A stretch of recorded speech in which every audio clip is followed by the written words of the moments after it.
Well, hello everybody. My name is Randall Smith. I'm in the UK and I'd like to welcome you to this session. Looks like my screen is absolutely full of screens all from around the world. I know we've got people from the USA and Holland and various other countries around the world to this debate, which is obviously going to be extremely interesting. And I'll just go through why we're actually here at the moment before we go through the panel and what we're likely to discuss. So Brits are quitting their jobs at a rate that is not seen in over a decade, report from the Evening Standard quotes. And the number of open vacancies are the highest on record, fueled by a reported quit rate of 4.5 million people in November alone. The Harvard Business Review noted that the demographic populace most affected by this shift are those in the age 30 to 45-year-old. But what we're questioning is what is driving this movement? And how are businesses being impacted across various employment sectors? Is it too late to improve the employment retention? What we've done here is we've gathered together a panel of leading industry experts to share their insights. So please join us in discussing the Great Resignation debate. What I'll do now is we'll go through the panel, allow them to introduce themselves, and then we can get into the main impetus of what we're going to discuss. So I'll start off very quickly. My name is Randall Smith. My background, I've got a long history in the military, leaving as a senior officer, worked in Jaguar Land Rover, and I'm now the managing director of a company called Veni, working in the EV charging sector around the UK. If we move on then, we'll move to James. Hi there, thanks Randall. James Tuckett, Director of Recruitment for the MASH Group. I've been in recruitment now for coming up to 8 years. Also sit on the awarding and examination committee for the REC. So we specialise in recruitment of all ages and levels, really. So that's me. Okay, we'll move on to Sarah and then on to Rachel. Hi, I'm Sarah Morgan. I spent 25 years in leadership roles in technology operations and customer operations before setting up my consulting and coaching business at the beginning of 2020, just before the pandemic. My focus is enabling individuals and businesses build a more positive culture and unpacking toxic and negative cultures in the workplace. Okay, Rachel, and then on to Chris. Hi, I'm Rachel Collis. I'm the founder of the House of HR, a HR consulting business based in the UK, which I started last year after leaving a 22-year corporate HR career behind, leading HR teams in large global corporations in both the Europe and the US. Okay, Chris, and then on to John. Hi everyone, I'm Christopher Singh. I'm an employment lawyer of about 20 years. I work for a firm called Freeze LLP. I primarily work with employers of all different sizes. Hello everyone, my name is John Manning. I'm the founder and CEO of Arthur Ellis Mental Health Support. We run preventative corporate programs for wellbeing and mental health, and that enables us to operate a one-to-one service for children, young people and adults that they can access within 2 days across the UK. Okay, and let's go on to Deborah and then on to Pamela. Hi, my name's Deborah and I am Executive Director with responsibility for HR at the University of Northampton. So we work with around 2,000 members of staff and 12, 13, 14, 15,000, I've forgotten how many, students as well. So obviously leadership is part of my job as well as what we try and teach in our students. Okay, and then Pamela, on to Freddie. Hello, I'm Pam. I'm People Director at Grays, as in the snacks. I've been there about 2.5 years, so oversee the people function there. Okay, and finally on to Freddie. Good afternoon, everybody. So welcome, everyone. I'm delighted to see so many of you. So I'm the Managing Director of the Red Thread Partnership. This is our 10th year in business, and our purpose really is to help leaders deal with their big issues by helping to build human organizations. And I'm really excited to welcome all of you on this discussion today. And we have a great panel. And I also would like to thank all the panel members to joining us in this conversation, and you, Randall, for facilitating the session in particular. Okay, thanks so much. So we'll move on to a quick poll to get things started, to get an understanding. And basically it's looking at the critical leadership behaviors. So please select what you consider to be the 3 critical leadership behaviors.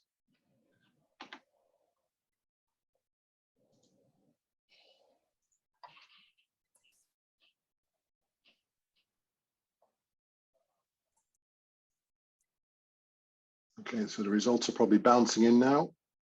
Graham, I presume you're going to put up the results? Yes, I will any minute now. Okay, there's the results. Okay. Okay, so quite a large emphasis into the trustworthy, transparent, and honesty. So something that we'll sort of discuss through this panel and these questions that we're going to discuss this afternoon. So what I'd like to do now is just hand over to Freddie, who will go a little bit about the background of the research that's going to lead into this topic. Over to you, Freddie. You're on mute, Freddie. On yes. mute. There you go. You're on. Can you hear me? Great. Yep. Okay, typical, isn't it? So thank you very much. Yes. So as I mentioned, our purpose as an organization is helping leaders deal with their big issues by building human organization. And over the last few months, we've been really intrigued, to understand what's behind this so-called Great Resignation. So we made a decision a few weeks ago to go to our clients and our senior leaders within our clients and ask a series of questions about how they were personally feeling about their job, about their organization, what got in the way, where they saw some opportunity, and really how they felt about the future. And what I want to do is just very quickly share just 2 or 3 slides which are relevant to the discussion this afternoon in terms of what we heard. So one of the questions we talked about, which is relevant to the poll a minute ago, is to ask our leaders what they felt were the 3 critical leadership behavior that will enable them to be successful in 22-23. And these were their response. They very much so empathy, the ability to be very clear about where the organization was going, and of course agility as the 3 critical leadership behaviors that would help them navigate this this complex world that we are in. The next question was, how important is your personal purpose aligned with the business purpose? And as you can see, 81% of our respondents saying that they saw really their personal purpose and their personal values as being critical alignment to the organization in which they were working within. And I think that has come up in a number of conversations we've been having since as well, where people are not just repurposing, but very much deciding whether their career is for them long term, because when everything is stripped away from the actual job, the realization that the job may not be aligned to their individual purpose and value, it's something that has become much more visible for them. So that could be one of the reasons why people are moving on. And what drains you about the job you're doing today? What our leaders cited was constantly firefighting, so lack of resource, always having to be on the back foot a lot of the time, prioritization seen as being very important, a lot of internal politics, which did surprise us a little bit. And I have put meetings in speech marks because a lot of our leaders cited the fact that every conversation, because of the working in a hybrid way, every conversation has become a meeting today. So far too many meetings where conversations by the water cooler or in the kitchen or wherever could be done, could accelerate things so much quicker. Every conversation has become a meeting. So they've very much cited those 4 things. And that is it for now. So I'll come out of that and back over to you. Okay then. Thanks very much, Freddie. Gives us a grounding and a foundation which we can build this discussion from and this debate. So what we'll do now is we'll move into the questions, and we've got 4 questions that we're going to ask. And then we'll all point them at the panel and we can discuss them accordingly. If anyone does have any questions who is observing now, please fire them in the comments and they'll get over to us later on and we'll try our best to answer them later on in the proceedings. Okay, starting off. So the first question we have, and this one's going to be aimed at James, Sarah and Rachel. How have people's expectations changed, referencing their current position or roles they are seeking, benefits, culture, pay, and flexibility? So James, if you'd like to start us off on this one. Yeah, absolutely. Thanks, Randall. I think certainly flexible working has, with the pandemic and a lot of people working from home, a lot of people are looking very much for that hybrid role. Certainly if they can do it, I think they're certainly looking for a hybrid role or flexible working. And I think now certainly what I'm certainly seeing is employees are expecting certainly their employers to really analyse whether a role can be done remotely. And that's what they're sort of looking at as well, and also looking at location. And whether the pay is cohesive with the location of the business and things like that. Really, that's very much quite an important part, really. And kind of leading on to that, really, is looking at very much a cost analysis, whether people can work from home. So things like, they've got to provide now laptops, printers, etc. So assuming that role can be done flexibly, and that's what kind of we're seeing from the industry at the moment. Okay, Sarah, do you want to respond on that? Yeah, I think that's a large portion of it. And it's been really interesting to see how many organisations who've pushed hard against remote working as a 5 days a week have suddenly realised that it's very possible. But that, as Freddie referred to, there are challenges in that as well, in terms of some of the ongoing corridor conversation, water cooler conversation and collaboration. I think a key aspect that I'm seeing with employee expectations or aspirations is more around the culture. It's around that wanting transparency and clarity from their organization, wanting that sense of purpose from their business.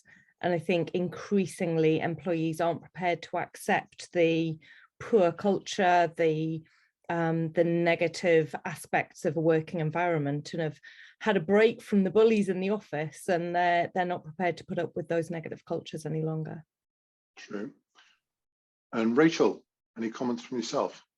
Yes, I concur with everything said so far. And this time last year, still in the corporate world, the first thing candidates would ask is, what's your approach to hybrid working? They weren't interested in necessarily the salary and the benefits. That's nice, that puts food on the table, but people really wanted to know they had the option to continue to work in the creative, flexible way they've kind of become used to. But I think for me, it's employers are now trying to shift that focus to create the conditions to encourage people to stay, rather than take that measure to prevent them from leaving. And I think that's where the shift in the pandemic is, to kind of really put that fundamentally behind us and have that mindset of the resetting, the rebuilding. And I think, Sarah says, kind of that cultural fit as well. And interestingly, the stats that came from the research that Freddie shared in relation to, the business values aligning those of you personally as well. I think that's definitely shifted people specifically into kind of entrepreneurship, which is one of the journeys I decided to take myself last year as well. I think it's a very interesting debate as well, because there's been a total change of focus over the last 2 years when we locked down in the COVID and the pandemic, etc. And you've had a large proportion of the workforce working from home. So they suddenly become used to the saving on the daily commute. So there's no expenditure on that. They also have a better work-life balance, and they get very used to that over the 2-year period. And then all of a sudden, companies are now going, hang on, I want you back in the office. But then, as Rachel says, people are trying to develop this hybrid working. So, well, hang on a minute, I'd like the work-life balance and I like to save the money, but you want me back in the office, so we need to come to some agreement. Some companies are prepared to try and accommodate that, other companies are not. So there's this big shift in thinking at the moment, which is really starting to come into effect, I think, personally, as now the government is starting to drive us back into the office. I mean, what does the panel think there from James, Sarah and Rachel?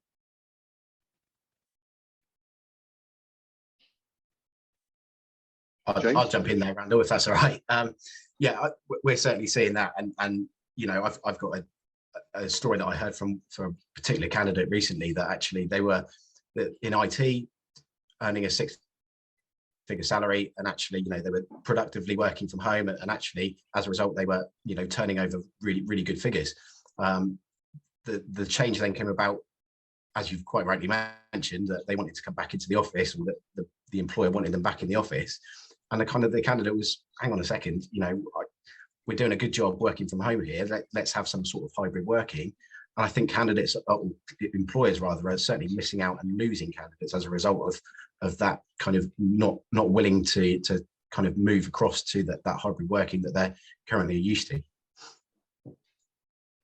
Yeah, there's also been, on the flip side, it was Deloitte report that said that 29% of UK employers are using webcam to check up on employees who are working from home. 29%, I was absolutely staggered. And I think there's a lot of people who are then questioning, yes, I'm working from home, but I'm not being supported in that. I'm being checked up on, and it's intrusive into my home. So there is a darker side of it as well, I think. I think there's been that shift as well, though, from focusing on kind of how many hours you work a day to actually that productivity and output, a result of it. So actually, I might be more productive from working from home on, maybe doing 25 hours a week than I was in the office working 40 hours a week.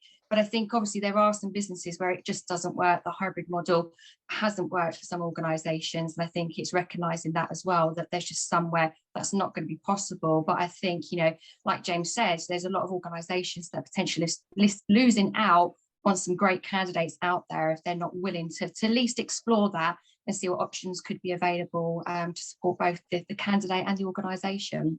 Very true. John, you've got your hand up. You want to comment? Yeah, well, I think I'm probably biased towards seeing everything as well-being and everything as psychology, the nature of work that we do. But I think a lot of the time we focus on the consequences of stuff. So whether it is not commuting and all of that, but I think what we need to, or what organizations would benefit from having a look at it in a direction of, is seeing what it enables. So if it is a lack of commute, what does it enable people to do? And usually from our experience, it enables one of two things, either a good thing or a bad thing. In psychology, the good stuff is called protective factors, things that protect your mental health and well-being, similar to, it's like the behavioral equivalent of brushing your teeth for your oral health. So that's things like exercise, socializing with friends. So from when a company is building a strategy or a well-being strategy, or having a look at hybrid working, it's having a look at what are we enabling our people to get the benefits of if they are hybrid working. And also recognizing that sometimes when people have more time, they don't necessarily do good things with it. So that's what we've seen a lot in lockdown, is that people working from home, especially if they're more introverted teams, not to be too general, but engineers, for example, they're not typically not too extroverted.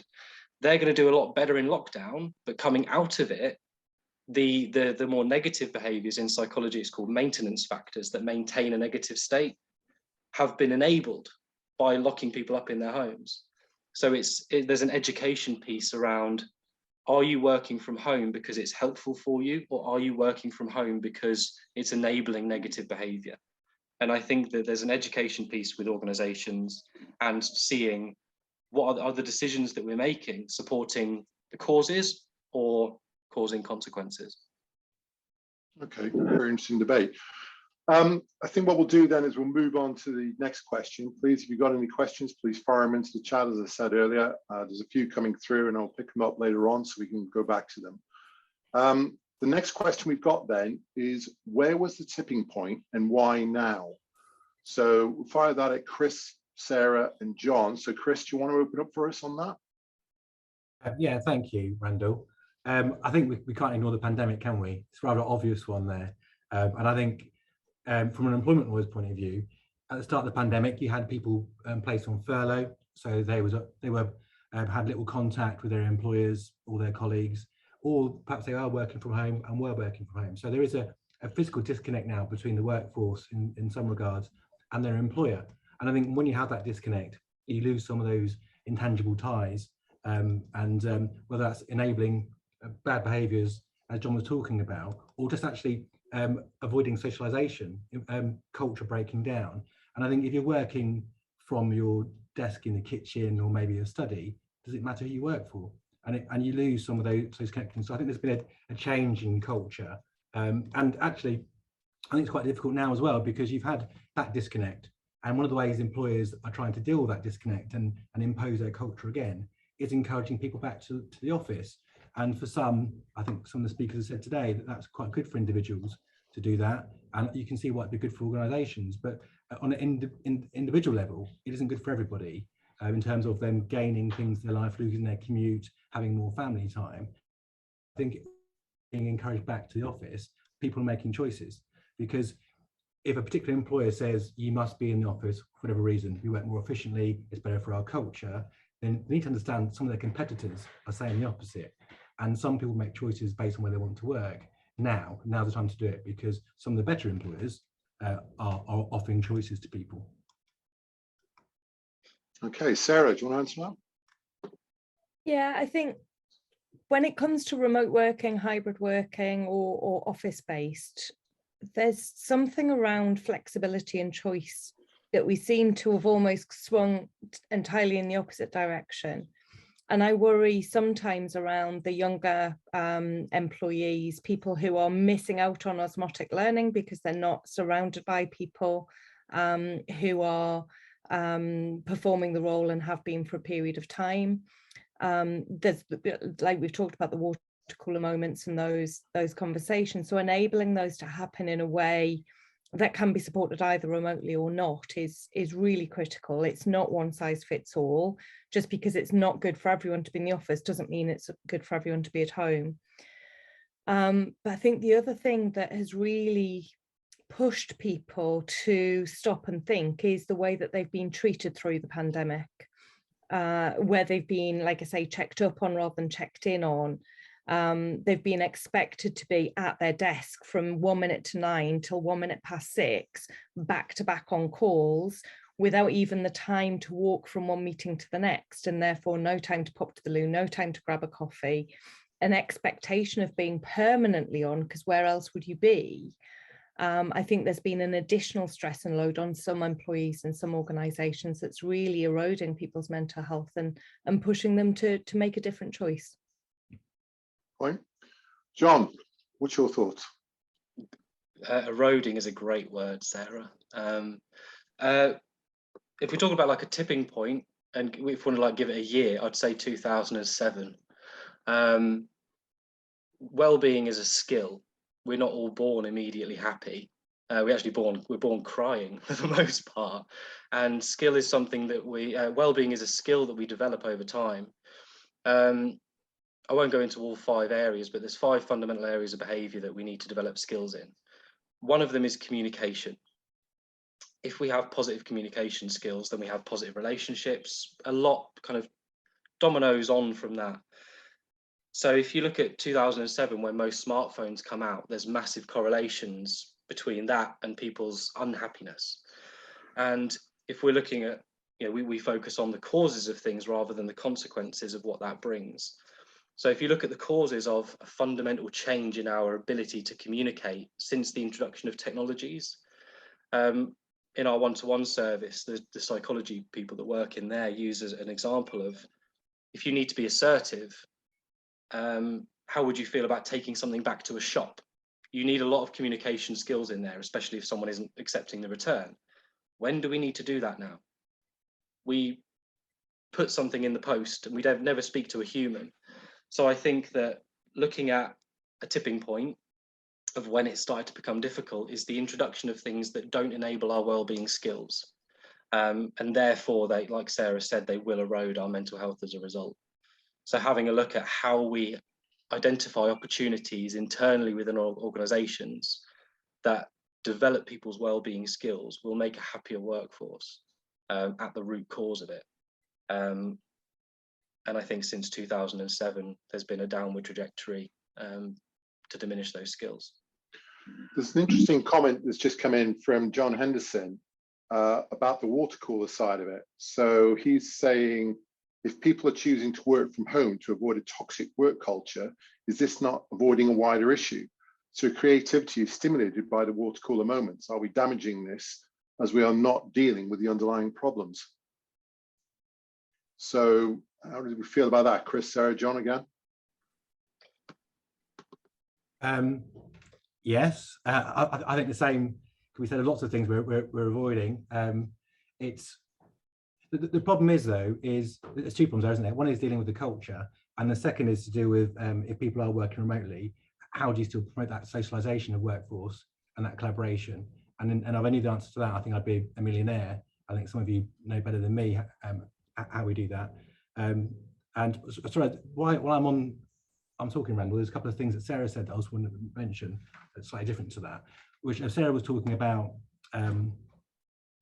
hybrid and flexible working policies, and also individually contracted members of staff. And what I am seeing is that employers at the moment who are trying to seek to establish a culture of an individualised working pattern that treats staff individually better where they want to be, are having better retention rates.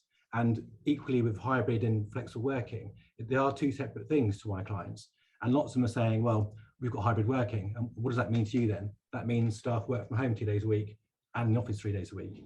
Well, that might be hybrid working, it's split site, but that isn't the same sort of flexibility that Sarah was talking about, where staff have the responsibility to decide where they work. And that's the kind of control independence they want to make them happy in the workplace. Mm-hmm. Very much so. Sarah, anything from that? Yeah, fully agree. It's absolutely about choice. And, you know, I can't remember how old the book is now, but Daniel Pink talked about autonomy, mastery and purpose. And it's about giving people autonomy about where they work, how they work.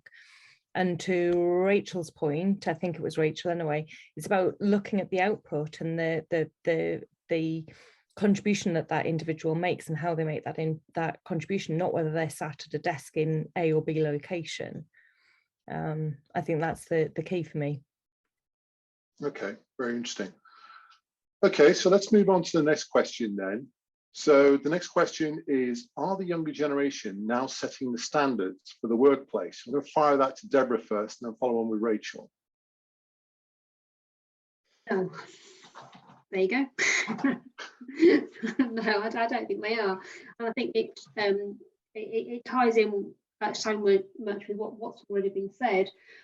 We have got young people coming through the system, and I guess you can address this in two different ways. They're less afraid to ask for help when it comes to mental health issues, or some might say they are less resilient when it comes to mental health issues, whichever way you want to look at it.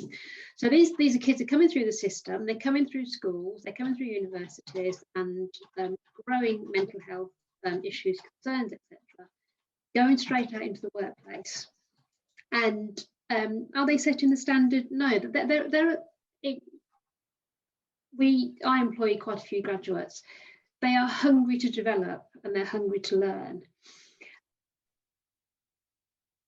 And I guess what we have to ask ourselves as employers of these young people is, are we delivering that to them appropriately when we have a hybrid working environment? And it does come back to so much is learned in the office, so much we talk about politics, and office politics can be a good thing. Now, there is so much for them to learn by being around, listening, watching. And I think if we let young people set the standards and decide that they want to work from home all the time, then I think we have to really rethink how we deal with how we develop young people. You know, the classic is the apprenticeship. Apprenticeships aren't told to go home and work. Apprenticeships are brought into the office, immersed in the workplace, given one-to-one mentoring and support. That's how they learn, that's how they develop. And I think we have to be very mindful of not throwing away the stuff that worked, because we've now got this new way of thinking, this new, we call it smarter working, that's what we've called it. And the idea is that you work the best place for the task in hand. That might be at home, it might be in a coffee shop, it might be in a building on campus, it might be wherever. But again, the young people have to learn, where are these places? What do I need? You know. Now again, young people need to develop a work ethic. Okay, they absolutely do. And you know, maybe I just employed daft ones, but so many of them send me a Facebook request. and then they forget I've got them on Facebook. And then you see they're working elsewhere, sometimes their work ethic, where they're actually out walking the dog. That's great for their mental health, but what else have they done that day? And I think, getting up when they want to get up, turning on the laptop when they want to, working at the best time of the day that suits them. That's all. It's all great. And I know someone disagreed when I said about this sense of entitlement, but I am seeing a growing sense of entitlement. I'm entitled to work when I want, when it suits me, how I think it's best for me.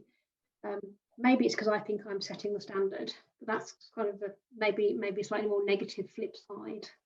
And that is one of the areas with that entitlement side. Rachel, if we come to you to sort of make an input on this, and John, I'll also, because of your background, might call on you on this as well afterwards. Rachel, over to you. Yeah, I think for me, I'm going to flick it back to the Great Resignation. And I think, interestingly, there is the wave of millennial resignations. Interestingly, the stats show that UK government-backed startup loans in the UK among, and I'm going to say they're young, the 25 to 40-year-olds accounted for 58% of those total applications.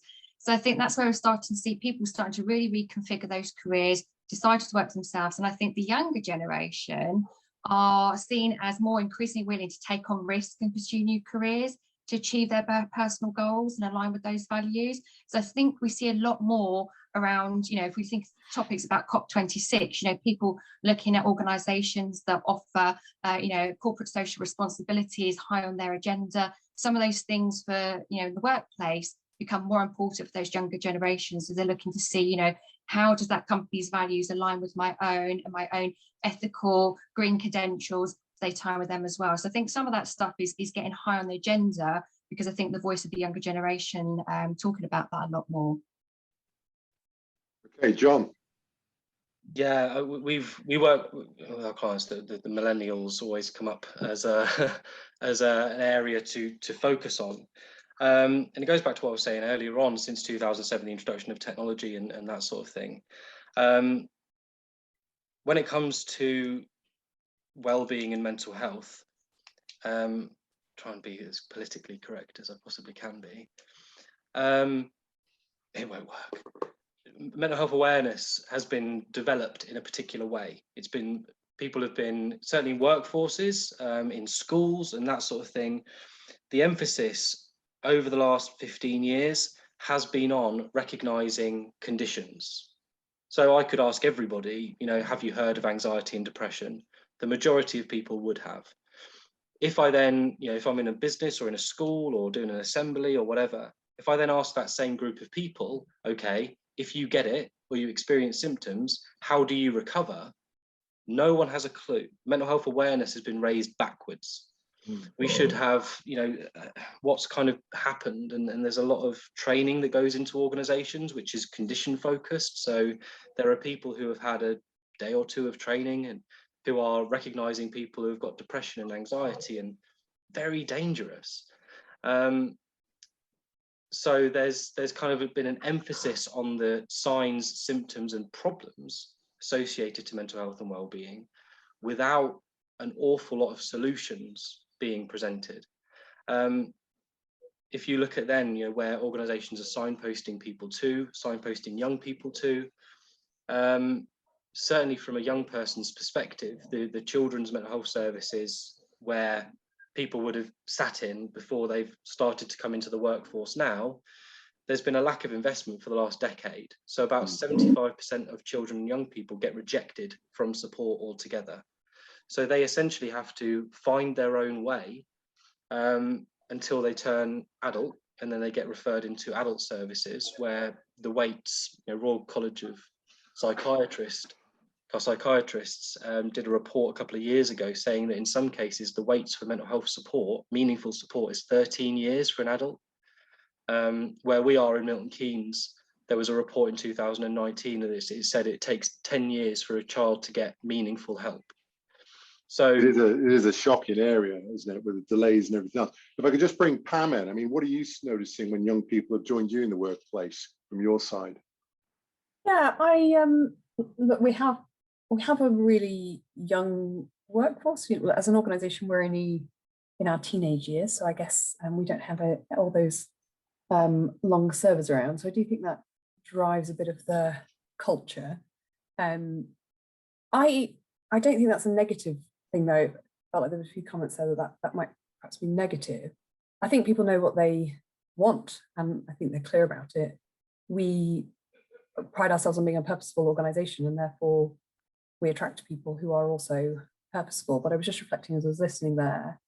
I do think you have to be really clear with people of what you expect, because you're dealing with people who are newer, I guess, in their careers. We've done a big piece of work over the last 12, 14 months around how we drive performance management, and very much around what are the results we're looking for. I don't really mind if you work this hour to this hour or however you get that done, but we're crystal clear on what we actually expect the output is to be. And I think that's probably playing to our culture and our organization of that kind of that age range that we have. But I think that's been quite important in terms of driving that clarity for people. And I would say what I consider to be the best antidote to issues of well-being and those sorts of things, there are many, but we try and be lots of fun. So talk regularly around, how do we drive joy? That's what our external brand is about. It's driving joy into snacks, but also why would we not also do that into our internal world? And I think our younger workforce certainly expects that level of social interaction and all those sorts of things that brings. We've not been immune to lots of levers equally, but that's probably our experience of that sort of younger employee base. Okay, so a very interesting subject with the younger generation. I mean, we've heard about the entitlement element and various other aspects, and then the mental health aspects. Let's move on to the fourth question that we have then. So, have the changing demands in corporate responsibilities left some of our senior leaders feeling unable to fulfill their role, such as obligations in improving sustainability, for example? So we'll fire that at Freddie, and then Pamela, and then myself will debate this one. Yeah, thanks, Randall. Actually, before I get to that, if I may, I'd like to ask John something, which is, don't look so worried, John, but the more I listen to you, and I'm actually wondering something. So is the Great Resignation potentially a well-being pandemic that's running concurrently to COVID? So is in your view a lot of the resignation really driven because actually there's a big issue around how people are really feeling in their roles, and some of them just had enough and opting out? I'm biased, so I see everything that stems from psychological, but for a very long time, if you as an organization or a business, if your sort of strategy is to, and everyone's strategy should be to signpost people, and ultimately people typically get signposted to their GP and that sort of thing. There's about 500,000 GP appointments a day for mental health related issues in the UK. That's like gaining 500,000 clients a day if you're a business. So mental health services are extremely limited in terms of the actual support they can offer to people. So there's a particularly psychological rule that if you put two animals or anything in a cage, they'll fight until they find the dominant person. And if one particular animal loses 3 times in that battle, you find the dominant person, or the dominant like alpha, and the other person will stop trying. And I think that that's kind of an analogy for people who might maybe try to reach out when it comes to well-being, or try to gain support through their organization. And if there has been, I don't know, there's tick box exercises or things that aren't robust enough when they're actually needed, people won't try very many times until they stop trying at all. And that's where you start seeing people leaving, people not trying again, looking for other careers. Not in all cases, but that's certainly, there's about 300,000 people a year that leave due to their mental health and well-being pre-pandemic. So okay. Stats on it. Thank you. So Freddie, can we just go back on the Yeah. questions? We've got some to do. So have the changing demands in corporate responsibilities left some senior leaders feeling unable to fulfill their role? You know what? I mean, I think there are some extraordinary leaders out there who face massive challenges, absolutely massive challenges. And the problem with the pandemic is no one's been given a handbook on that one. So a lot of the challenges that senior leaders and leaders are facing are new. And those feelings that comes with it are new. So I think there's a number of things. I don't think the answer is as simple as being the demands and their inability to fulfill the role. I think, as I mentioned earlier, is that what's happening is some people have been in corporate jobs. So I see them different kind of tranche, basically. There's those senior leaders who are in corporate role, they've been part of an organization for a long time, they have maybe final salary pensions, and they actually like being part of that community. And actually what has happened, and the discussion I've been having with some of our leaders, is that once you strip away the niceties about the job, so the travel, the engagement with the customers, the going on site, engaging with their employees, some of the nice bits, when you strip all of that and you just focus on the day job, a lot of them have realized that actually they don't like that bit at all. And I think what has happened there is they've really looked to themselves and said, actually, I was going to do another 2 or 3 years, but as it happens, I've got enough money. I can now go and do something else. And I am going to do the great acceleration. I'm going to accelerate my ability to just retire and move on. And if they are a little bit younger, they may give them the push they needed to go and start maybe a different organization. So okay. that's what we're seeing here. Okay, can we drag Pamela on that? What's your thoughts? Yeah, it's interesting. I guess I'll give you kind of our internal story. I think our big measure of this is we were B Corp accredited about this time last year. Obviously, interesting moment in terms of halfway through the COVID period, and I do think, if you don't know what B Corp is, it's a really interesting way of kind of getting that kind of tick in the box that you are a really ethical employer, but it gives you a framework to work to, which is really helpful. And then you sort of are part of a community that helps you continue to challenge how you operate and how you behave. So I guess as an organization, we are highly committed to that, and we use that B Corp framework to help us, to educate us where we have those gaps. But I can totally see in a world where, it's been a challenge, right? I mean, no one has been clearer that this has been a challenging couple of years. We have a factory also, so those heroes that have gone in every day, worn PPE when they were working before PPE was even a thing. If you remember all those days ago, have been in day after day after day after day.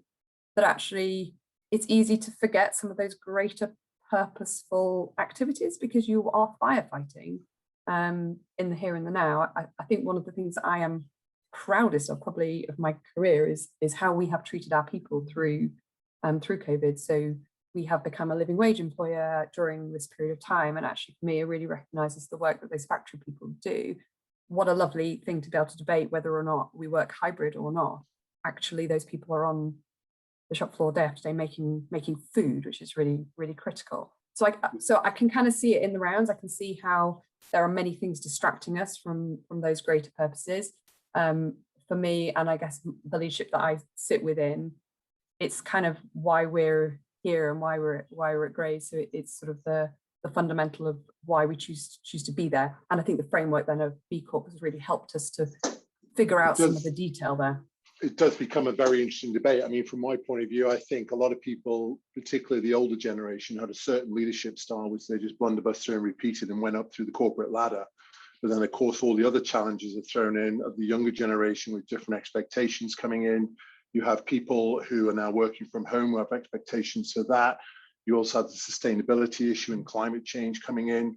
You have arguably people are more sensitive, perhaps, to being disciplined or being told to do something. And there's an evolution through leadership all the time that leaders have to adapt through, from what I'm seeing from my side. I mean, just bringing James, is there anything from your side you'd like to say on this subject?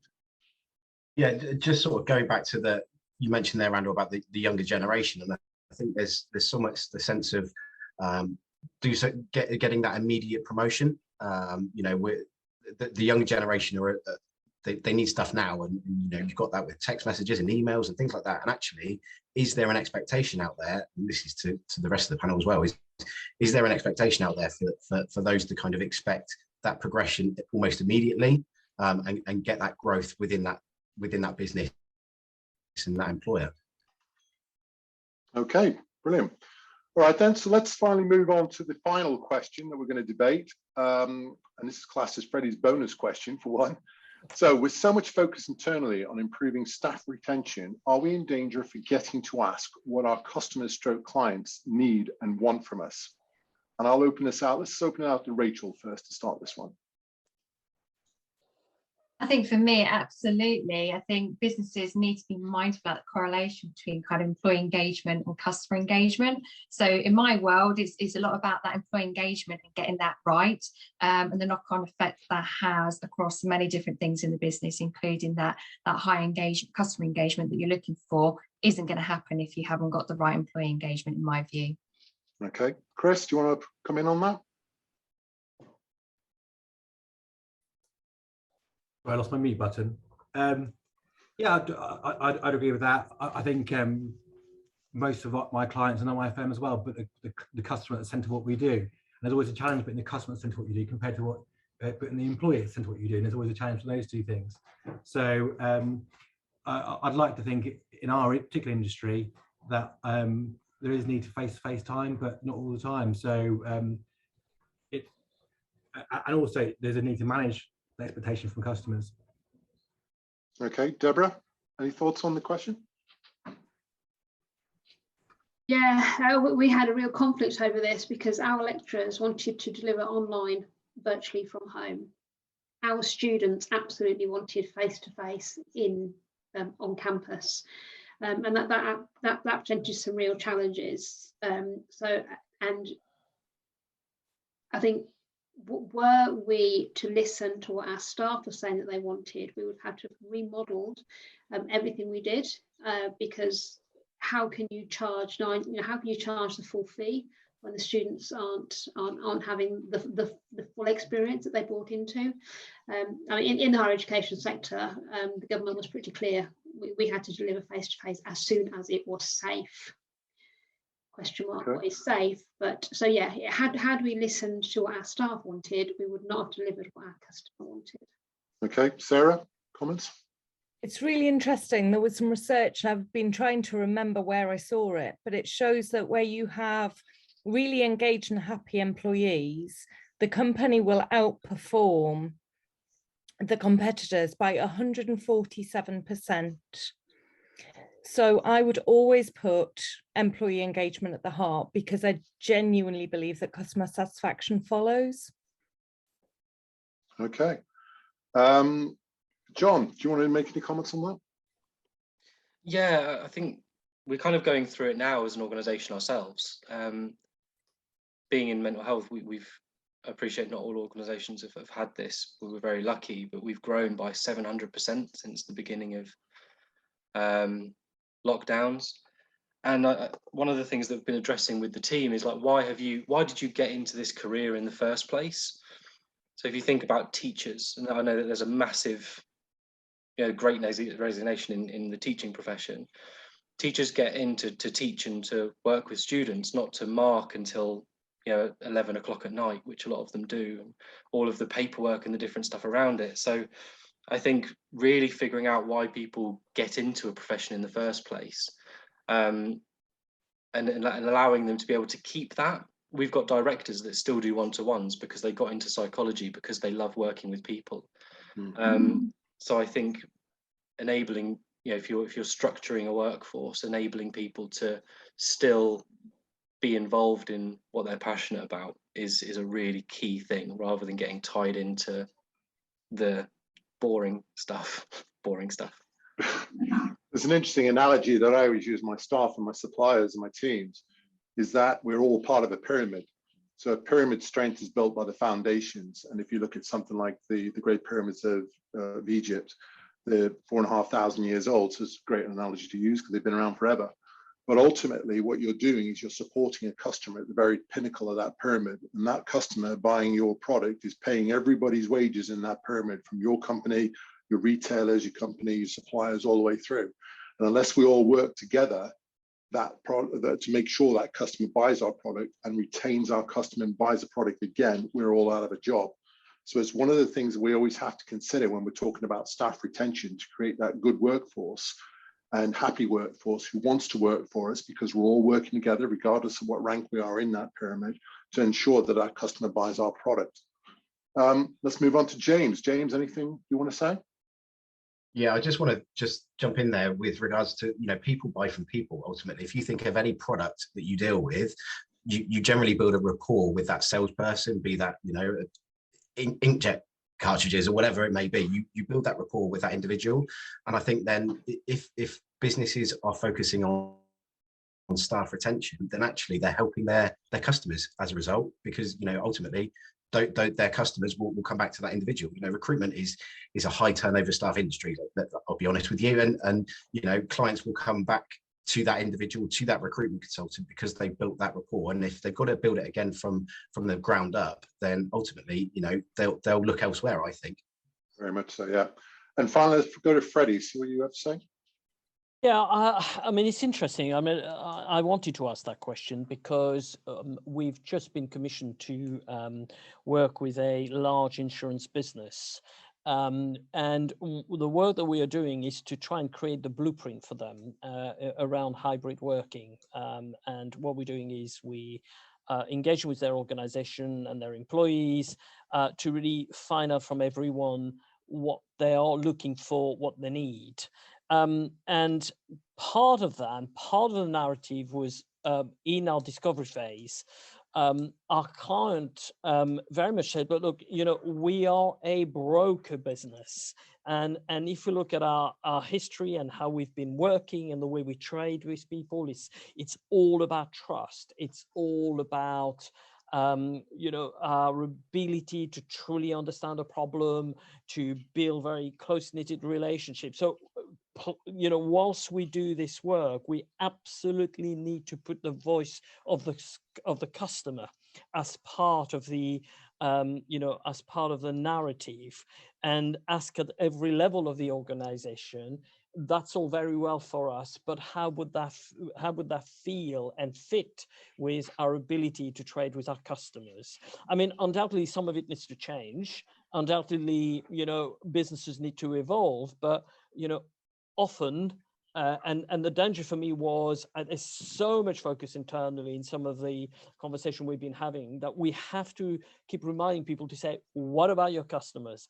What about a customer? What does that need to feel like for them? Hence where I was really interested to find out how people felt about that. Okay. Right, so that pretty much wraps up the debate we've had. We've had a lot of insights there. What we want to do is we want to do one final poll if we can. Graham, you're going to fire this one up to us?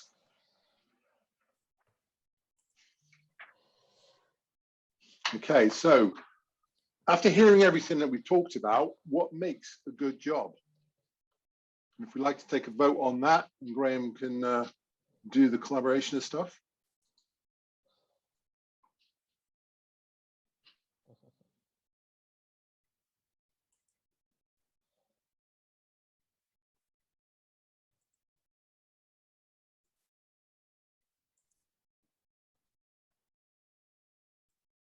We got all the results in now, Graham?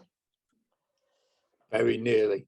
10%. Come on, there's some slow fingers there. Come on, people. Trust you to put snack, Pam. 5% more. Two more people to vote. Maybe we'll just call it a day. Okay, here we go. So where's the answer? Well, hey. Okay. benefits, salary. Okay, well, that's pretty pretty clear exactly what people are looking for then. Okay, right. Well, what I'd like to do then is just hand over to Freddie. If you want to say a few final words as your outro, and then I'll do the final close, and that's it. Freddie, over to you. Yes, thank you. Well, funnily enough, we did go and ask a question. So I'm just going to share this slide. We did ask the question of our leaders, what actually would make a great job, and this is what they said. Having the freedom to make their own decisions, a better work-life balance, and undoubtedly the dreaded meeting came again into the conversations. But I think the autonomy to make decisions was certainly cited as the number one most important thing, autonomy being very, very important. So yes, so thank you very much indeed, everyone, for joining us today. And a big thank you to our panelists for participating in the conversation. Just to signpost something, we are going to be having a number of conversations this year in a similar format. And our next conversation will be taking place in April, and we will have a particular focus around leadership in education. We have a desire to really help those leaders in education at the moment who are going through, like a lot of leaders in lots of different sectors, but particularly are going through a really challenging time. So that's what we'll be doing. So watch out for that on our social media post. If you need to get hold of me, these are my details on here. So once again, a big thank you from me and for everybody for being on here today. I hope you've enjoyed the conversation. This has been recorded, so if you want a copy of the recording, do let us know as well. And Randall, over to you to finally send everybody away. Okay then. Well, first things, we'd just like to remind all participants and anybody who's fired in questions that questions will become content on the company page, the Red Thread company page. And we apologize, we can't take any further questions. We couldn't get through them all, but hopefully we fired them to the panel and they were managing to answer various questions throughout. I'd also like to thank everybody who's come along to watch, because these sorts of events really need people to fire in questions and to take an active interest in it. And that's what makes these work. People could then go out, share the content across LinkedIn, and hopefully it's provoked some thoughts and debate. And also I'd like to thank all of our panelist members. Obviously, everyone's very busy. We're all industry experts in various fields, and we've all given up some time here to try and bring this together for the people and for the audience to take part. So that is very, very much appreciated. And finally, what I'd like to do is thank Freddie and the Red Partnership for coming up with this idea and driving it forward, and also our glamorous assistants behind the scene, Graham Upcoth, Odessa, and Marie-Claire Parsons, for doing all the backroom stuff and firing and fielding the questions and making something like this happen. Without them, we couldn't make this do. As I said, Freddie was talking about this is going to happen again in the future. If you've enjoyed this, please mention it on LinkedIn or wherever else, just to highlight that it was what sort of you thought of the sessions. We'd always welcome that sort of feedback. Please tag us in, and we'll very much welcome your content, your feedback on it, and comments or anything we can actually do to improve the session. Tell us what you liked and what you didn't like. And apart from that, I wish you all a very good evening, and thank you very much.